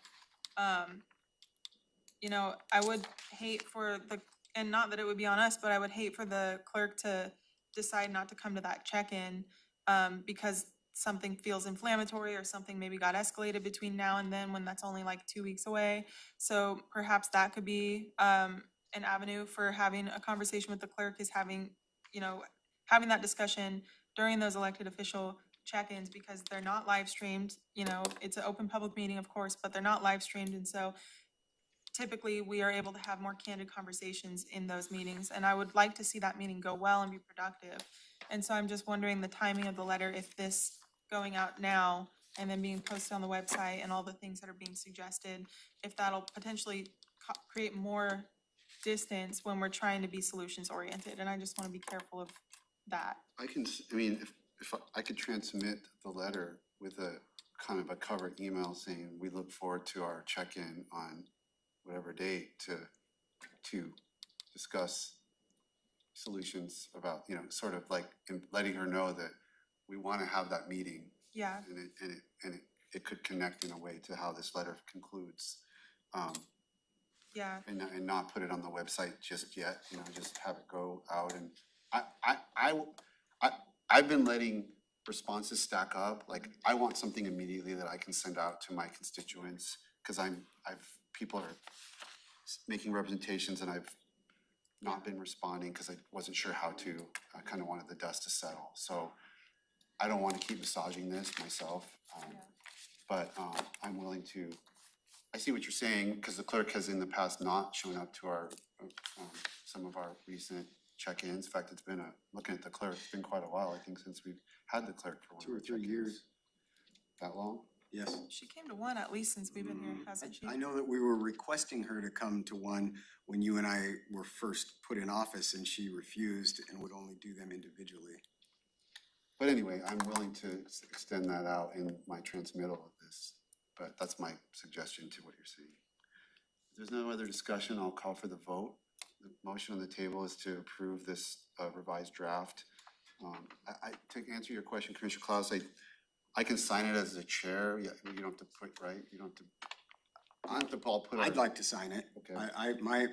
My desire would be for All five of us. all 5 of us to sign it. However, you know, like, if this is, you know, if one commissioner doesn't vote for it, it still goes out as the board's position, but nobody can force anybody to sign it. Yeah, we can't, you don't have to sign it. I mean, if you don't. But it's still the official But I would, position of it would, Thurston County. I've written it, the way I've written it here is the board. I'm speaking for the board. So you guys, this motion is about allowing me to speak for the board in this fashion, as it's phrased in this letter, so. Call for With the- Rachel's addition, Yeah, we're talking about that Yeah. version, okay. the second, the revised draft, which has that paragraph as the concluding paragraph. So I'll call for that vote. All in favor, say aye. Aye. Aye. I, Motion, any opposed? And abstain. Abstain. Okay, so that motion carries. I'll transmit that. So the clerk will assign your electronic signatures and get it on letterhead, get it ready to go. Yeah, if they could get it ready for that. okay, and then, so can I come back to, Commissioner Grant. yeah, I'm just gonna do that, raise my hand. Just to come, to circle back to what Carolina, asked about, you know, what do I hope to see come from, you know, this next meeting? And, you know, I guess for me, you know, while I don't believe that we are, you know, obviously we can't just magically give back some positions, you know, but, you know, we could have a discussion and talk about, you know, if there are I mean, if I would really like to see Dave, gosh. I'm running the doggy daycare here. Sorry, you guys. It's after school and people are walking by, so the dogs are barking. That, you know, cross department support. If there was any sort of discussion that we could have around cross department support, or if there's some, if we could run some numbers just for the clerk's office for the last couple months to see if there's been any vacancy savings. Maybe we could help them with temporary staff, or just give them some ideas of what they might be able to do based on where their budget is already for this year. I mean, I just think that there's got to be something collaborative that we could at least, you know, have a discussion with the clerk about. I mean, that's kind of where I was going with that. Collaboration's a two-way street. That's gotta be understood. And we can't direct any office to do anything. You know, that's the hard part. You know, we went through a budget process where we said, hey, guys, work with us, come in, give us ideas. And when offices just, you know, stick their feet in the sand and are immovable and uncooperative and will not collaborate, it makes it very difficult for us. And then we come down with a final decision because we have to. And as a resource, I think I shared this with the board, but the Internal Audit Committee will be discussing, do we prioritize clerk's office for the internal auditor, who often will come in if there is potential risk of legal impacts, or to help do an operational overview of sorts. So that's one of the thoughts I had. By charter and by policy, he has the ability to do that. If the other internal audit committee members will prioritize that, I can't speak for them, but that's a way that to come down and sit and say, is there any way that the clerk can open her counter a couple days a week or several hours each day you know, looking at the information that they have on hand with all those the positions that have been vacant for a long time, if you were able to do it with that one position, how do you move some things around? Or the case filing issue is what Superior Court came to me and they're concerned about, so. Yeah. And that's a statutory mandate, so. Right. And again, never heard a whisper about that during the budget process, so. What is, so the benefit of what the county manager is talking about with the internal audit committee versus, I mean, like, is that what you're saying could be like the mechanism by which we try to be collaborative? Or is there another way that we could, I'm just wondering, like, is there a reason why that's like, a good path forward compared to just having like a meeting in this room or something? I'm not saying one over the other. What yeah, I don't have any operational control over the clerk. So, Oh, okay, I see. but the internal auditor by policy is, office and departments have to comply with him looking at things. So I think that, and he will be objective. It'd be an It opportunity. would give us an ability to make a better assessment of the situation. And we're not viewing it as anything punitive. We would do it as a way to support. The other two members of the internal audit committee are both offices. So they would also have to agree with that decision. But I'm just looking at it from a standpoint, I think it was some of your comment about how do we, I don't know, a couple meetings ago, how do we get on a path where we're looking at options? Yeah. Obviously, if a department was gonna say, we're just gonna close down everything, I'd say, well, no, you know, you're gonna meet with the county manager and talk this through to figure out how do we come up with a different option.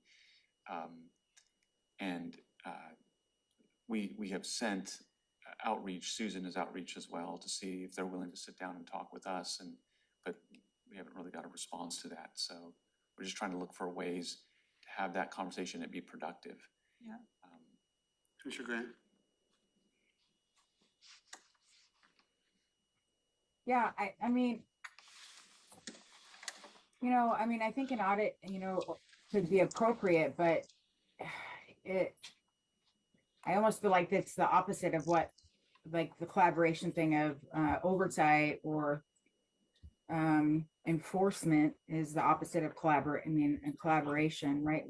I'd rather see us go into this where we're reaching our hand out and saying we would like to start with a problem-solving conversation first before we have to go into this. I mean, we haven't done that yet. And so that's all I'm asking, folks, is that we reach out to say, can we have a problem-solving conversation and talk about this? And if all of that goes awry, then we could talk about what else we can do. But I just feel like we've got to start with, a collaborative approach, and from our side too. Yeah, I get where it comes from, Commissioner Grant, but like, for me, there's like a history. I mean, I've had difficult conversations with the Superior Court, with the auditor, but we have regular check-ins and we work through them, and they're not necessarily my favorite meeting of the month because they can be difficult. But the clerk cut off meetings with me like a few years ago. We used to have regular check-ins. Things have deteriorated in a way that, I'd like to get back to a more productive thing, but with what's been coming, I feel like Commissioner Fournier said, it's a two-way street, and I feel like it's been so one way that I mean, it's hard for me, and it sounds like you've got some good ideas. I don't have any. I'm kind of with Commissioner Mejia. I'm not sure how to solve this problem. So It feels like a North Korea situation, I just don't. to be honest. It's hard for me it's hard for me to like want to really reach out with that olive branch, given all the communications and stuff that's happened. I'm always willing to sit down with people, but I do not feel incumbent to be the one to initiate that myself. Commissioner Klaus. I can see where you're coming from. I think now would be a good time though to try to do that collaborative approach, because last year during the budget season, it was so contentious and it was so difficult for so many reasons. There's just like, it was gonna be really difficult, if even possible, to try to have a collaborative conversation in the midst of everything that was going on. I think now could be a good time. You mentioned earlier, like waiting for the dust to settle. I think maybe now that we're past budget season, it could be a good time to like try to extend that olive branch, and I there is history, I know, and I acknowledge that, and I'm not part of a lot of it, cause some of it predates my time. But, I think if we're gonna talk about solutions-oriented approaches in the letter, and then at the same time be like, well, I'm kind of at a loss and like not really willing to try to have a collaborative approach first. I think that kind of contradicts the If I intention were, of the let me letter. just say that if I were an elected official and I had asked for a meeting with commissioners during budget, and I had said what was said to Commissioner Mejia and I, and then I did thing, I would be on the phone with us saying, I'm really sorry that I said this, and that then I had, for whatever reasons, there may be good reasons for it, I had to go do something completely different. I understand why that you would feel, like that wasn't full and accurate information. Let me explain to you why you didn't get full and accurate information from me at that meeting. I don't, like, why is it incumbent on me to say, why did you not, I just don't. I think it needs to come from the other direction, from my perspective, based on, so. I would not give information that I gave to that she gave to commissioners and then react in the way I've seen this early this year. Can I do a time check? Yeah, it's 3:30. So Commissioner Grant, your proposal to have a meeting, I guess, I don't know, We have one scheduled.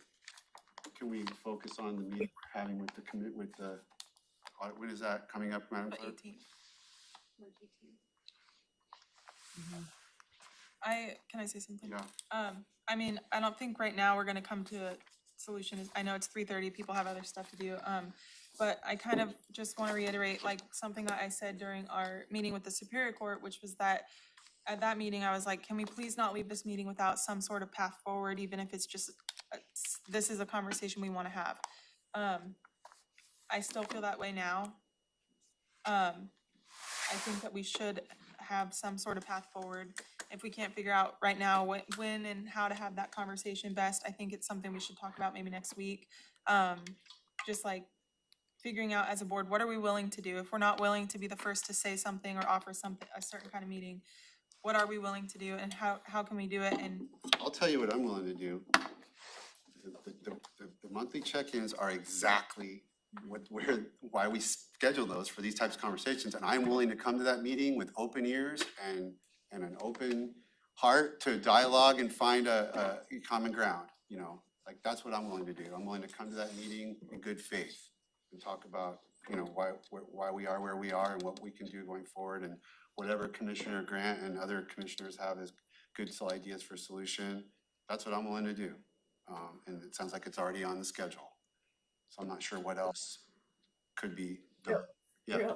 Real quick, so how about if we just plan to have that meeting, but instead I am able to give, we're able to ask the county manager to come with information. I'd like data on the clerk's office. So could we just pull some financial data on, what's the vacancy rate right now? What's the current spend down for the year?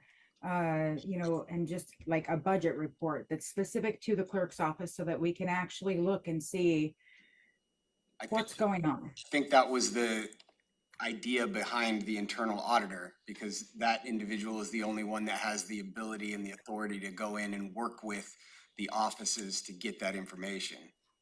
But that's not possible. We have a budget staff that works with them we should be able to get us that information. Commissioner Grant, if you send me an email or just like list out what information you want, we can see what we can gather. Okay. I will say that, my perspective is sometimes those meetings have been very contentious. And especially with this office. So I am happy to hear that the board members are willing to come with kind of that openness. But I've seen that take place in my short tenure here, and we'll want to. So if we gather the information, and I'll provide to the board, I'll also provide it to the clerk so that everybody has the same information. Yeah, for sure. And no one's feeling like they're not kept in the loop on. It didn't seem like what you were asking for, Commissioner Grant, would be Yeah, we can pull some too things difficult together, yeah. to manage and so, all right. Well, if there are any other commissioner items, we're adjourned.